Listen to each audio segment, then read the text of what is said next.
rise. Circuit Court of Allegheny County is now in session. The Honorable Hill Case Down Judge presiding. All right, thank you all. Have some seats. All right, what are we ready for? Judge, we're here this morning for sentencing for Roland Jeter. Yes, sir. And I had contacted the Commonwealth yesterday. I met with Mr. Jeter at the jail again this weekend to go over things. Yeah. And I will just represent to the court that I have some really significant concerns about Mr. Jeter's ability to go forward today from a mental standpoint. He's prescribed medication at the jail to address his mental health. The court can see from the pre-sentence report, having reviewed it, that he's had prior experiences with the Community Services Board related to polysubstance abuse, but also related to his mental condition.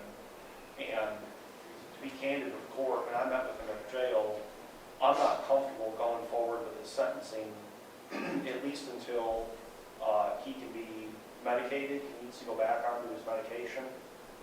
He was not told by a doctor to discontinue his medication. He did that apparently on his own accord.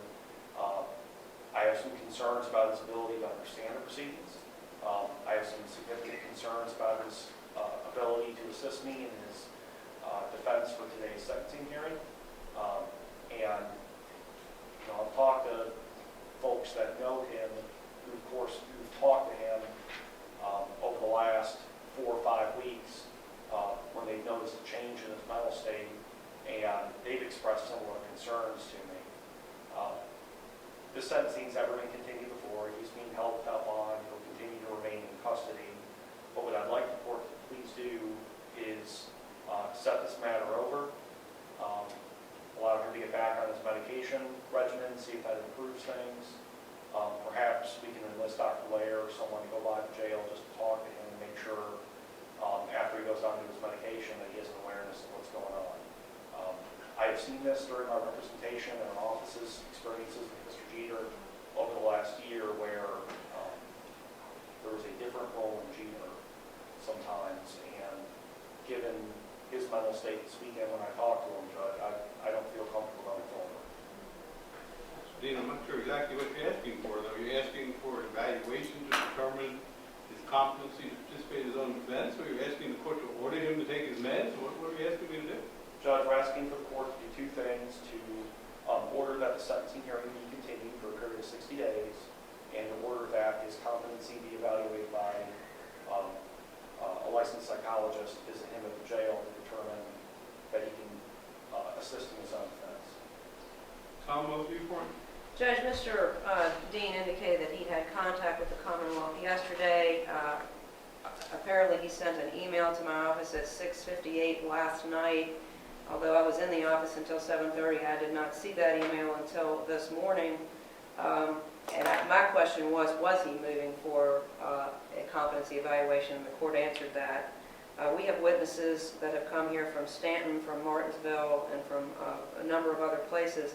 Also have present the nurse from the jail who could address any questions that the court might have concerning medications. Mr. Dean has not indicated to the court what type of medication. Is it an antipsychotic?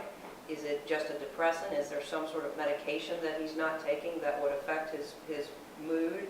But we just found out about it this morning, and the jail nurse is here if the court has any questions, and there still are a lot of unanswered questions about what medication this is. And as far as I know, I've checked with the jail, they haven't had any issues with him there.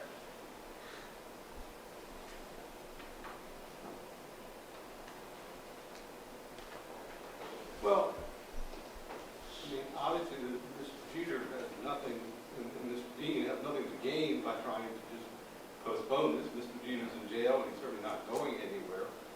If Mr. Dean had a concern talking to Mr. Jeter about his competency, I don't think at this point the court has a real choice. I mean, the case law is clear. The man needs to be competent to participate in his own defense before he can be sentenced. Now, what that evaluation shows and what happens if Mr. Jeter is told that he needs medicine in order to be incompetent and declines to take it, that's a bridge we'll just have to cross when we get to it. That's right. So I apologize, I know it's an inconvenience. People have traveled to be here today, but this is just one of these things that could not be avoided, so the court will grant a continuance. I see no reason at this point.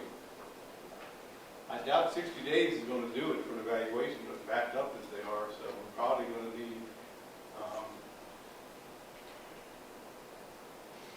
I think we'd be safer to put it out 90, so let's get a new date while you're here so we can have everybody aware of the date, and we'll go from there.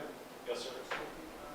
Ms. Lemon, we'll get a date, case will be continued on the 10th.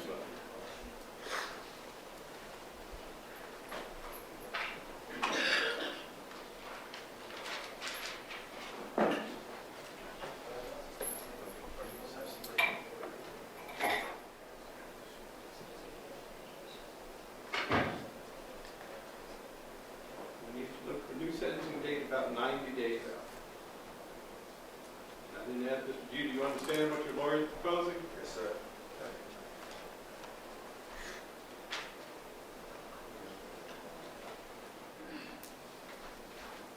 April 24th in the morning. I have my 3 witnesses back there. Agent Dillard, is that good for you? Okay. And that'd be just fine. Say 9 a.m. then? Yes, ma'am. Okay. All right. Case will be 24th, it's a continued Monday. April 24th at 9 a.m. on motion of the defense